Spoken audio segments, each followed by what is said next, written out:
Bonjour à tous, je suis très heureux de vous retrouver pour Intérêt Général et cette semaine je reçois Alain Roumillac. Bonjour. Bonjour. Vous êtes le président de Manpower Group France. Peut-être commençons par bien resituer le cœur de métier de Manpower. Donc le cœur de métier de Manpower, c'est de fournir à nos clients les compétences dont ils ont besoin, soit en travail temporaire, soit en recrutement, soit au travers de services informatiques, et puis de les aider à aligner leurs compétences avec leurs besoins au travers de services de formation ou de conseils RH. Et vous, qui nous regardez à travers la France et à travers les territoires, vous connaissez une agence Manpower tout proche de chez vous, 700 implantations sur le territoire, un vrai mariage. Oui, absolument. Donc chaque bassin d'emploi étant spécifique, il nous faut être sur chacun d'entre eux pour essayer de comprendre quelles sont les compétences qui sont disponibles, quels sont les besoins des entreprises, faire le lien entre les deux et de plus en plus d'ailleurs faire les formations qui vont permettre aux entreprises de trouver les compétences dont elles ont besoin. Alors c'est peut-être un petit peu anecdotique, mais vous me disiez tout à l'heure que vous n'êtes jamais plus loin de 25 km de votre client ou de la personne qui va se voir confier une mission de travail intérimaire. C'est notre objectif. Alors dans les zones un peu moins denses, on est un tout petit peu plus loin, mais c'est bien notre objectif parce que c'est la limite de déplacement optimale que l'on peut trouver. Quelques indicateurs pour Manpower, peut-être le chiffre d'affaires, le nombre de collaborateurs, l'implantation du siège. Alors absolument. Donc l'an dernier, nous avons fait presque 5 milliards de chiffre d'affaires en France. Nous sommes le premier marché du groupe. Nous faisons 25% du chiffre d'affaires d'un groupe international présent dans 80 pays. Donc nous avons 700 agences réparties sur le territoire, 8500 collaborateurs permanents, chaque jour à peu près 110 000 intérimaires détachés chez nos clients et notre siège est à Nanterre, en région parisienne. Alors venons-en à l'intérêt général et au territoire. Comment, Alain Roumillac, vous regardez la question de l'intérêt général ? Alors nous avons une sensibilité toute particulière parce que souvent nous voyons des publics qui sont en difficulté d'insertion dans l'emploi qui viennent nous voir. Donc ça nous crée un tropisme un peu particulier. Donc d'abord, au travers de notre activité, nous travaillons beaucoup, entre autres, sur les publics de la politique de la ville.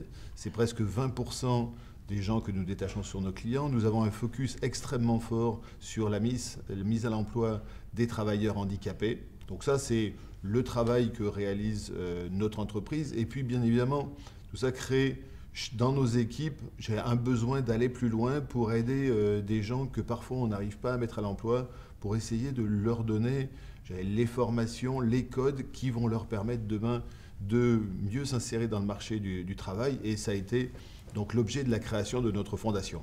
110 000 personnes sont détachées chaque jour sur les territoires par Manpower. Et là, il y a un vrai enjeu d'intérêt général parce que tout simplement, le travail au quotidien, c'est la possibilité pour ces familles qui, pour des questions d'employabilité, de compétences, des questions géographiques ou de bassin d'emploi, n'ont pas accès tout de suite ou en premier lieu, ou par choix d'ailleurs, à un emploi stable. Alors absolument, donc ça c'est l'ADN de l'entreprise depuis 60 ans.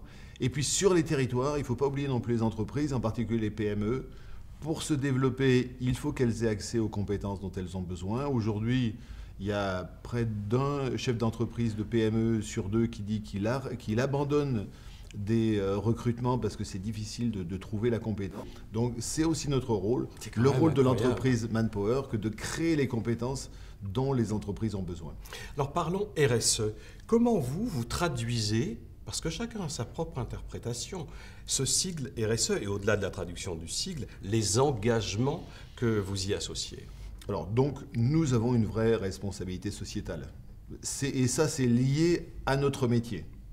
Et c'est sans doute plus facile potentiellement pour nous que pour d'autres. Et c'est en particulier pour ça que quand il y a eu le débat sur le rôle de l'entreprise à mission, moi je dis, moi j'ai aucun souci pour pouvoir m'engager sur ce sujet-là. C'est déjà ce que je fais depuis longtemps. Donc je crois que nous essayons de vraiment démontrer que nous sommes une entreprise citoyenne, engagée, comme vous l'avez évoqué, sur les territoires, auprès de publics en difficulté potentiellement d'insertion, pour les aider au mieux. Avec un dispositif qui sont les emplois francs. Oui, alors, et ça, c'est très particulier. Alors donc le gouvernement a décidé de relancer ce dispositif qui est d'aider un certain nombre de publics en difficulté dans les quartiers de la politique de la ville, donc pour pouvoir accéder à un emploi durable. Et donc c'est ce que nous faisons. Nous nous sommes engagés sur 2 ans pour créer 1000 emplois francs, donc soit en CDI dans l'entreprise, soit en CDI intérimaire que nous détachons chez nos clients. Donc des gens qui vont être en CDI, des gens qui étaient éloignés de l'emploi et qu'on va amener vers de l'emploi durable.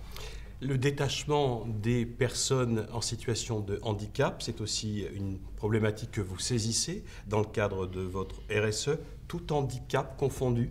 Alors tout handicap confondu, donc nous essayons de faire en sorte de motiver nos clients pour accepter des travailleurs handicapés. C'est souvent un peu plus compliqué, il faut parfois adapter le poste de travail. Donc nous avons une équipe dédiée qui est chargée d'abord de faire ce qu'on appelle donc du sourcing, donc de pouvoir identifier des candidats sur les bassins d'emploi handicapés qui pourraient occuper un certain nombre d'emplois. Ensuite, bien sûr, former nos équipes, puis ensuite motiver nos collaborateurs et nos clients pour faire en sorte de les connecter aussi avec tous les dispositifs, par exemple d'aide au financement de l'adaptation du poste de travail pour qu'on réussisse à augmenter ce taux. Donc, voilà. Donc nous sommes extrêmement heureux, extrêmement fiers. Tous les ans, nous accroissons à peu près de 10% le nombre de travailleurs handicapés. Donc vous ne soumettez pas à la politique des quotas et aux frais qui sont engendrés, vous les vivez pleinement? Alors, on les vit pleinement et puis nous, on considère aussi que c'est notre rôle de nous rapprocher aussi du 6% de travailleurs donc intérimaires détachés chez nos clients. Donc ça, c'est un enjeu majeur et sans doute que le travail temporaire peut être une façon pour un certain nombre de travailleurs handicapés de pouvoir s'insérer dans l'entreprise puis ensuite de pouvoir s'y développer. Et vous, qui avez suivi cette grande soirée du Psychodon à l'Olympia avec Yannick Noah, vous savez combien nous sommes attachés au travail des personnes en situation de handicap psychique et on peut certainement compter sur Manpower pour y apporter toute la bienveillance nécessaire. Peut-être pourrions-nous parler précisément d'un autre vecteur de votre engagement, la Fondation Manpower, avec un budget de 500 000 € par an, dédié là aussi au soutien d'initiatives innovantes en matière d'emploi. Absolument. Donc là, c'est dans la lignée de ce que nous faisons, mais d'être un peu en amont. C'est-à-dire, qu'est-ce qu'on peut faire pour faire en sorte que des gens arrivent moins en difficulté pour qu'on puisse les mettre à l'emploi. Ou peut-être que ceux qui viennent et que malheureusement nous n'arrivons pas à mettre à l'emploi, quelque part nous ayons une contribution. Et donc, on pense à l'exemple de Simplon, dans le 93, où vous accompagnez cette association qui forme des publics en situation de fragilité professionnelle à des métiers très porteurs, le codage numérique. Absolument. Et donc nous, on a pris donc, un focus particulier, une de leurs initiatives, ils appelé les makeuses, donc c'est pour des publics féminins, toujours éloignés de l'emploi, de ces quartiers, pour les amener vers le numérique, sachant que, en plus, malheureusement, les jeunes femmes ne sont pas suffisamment attirées par les métiers du numérique.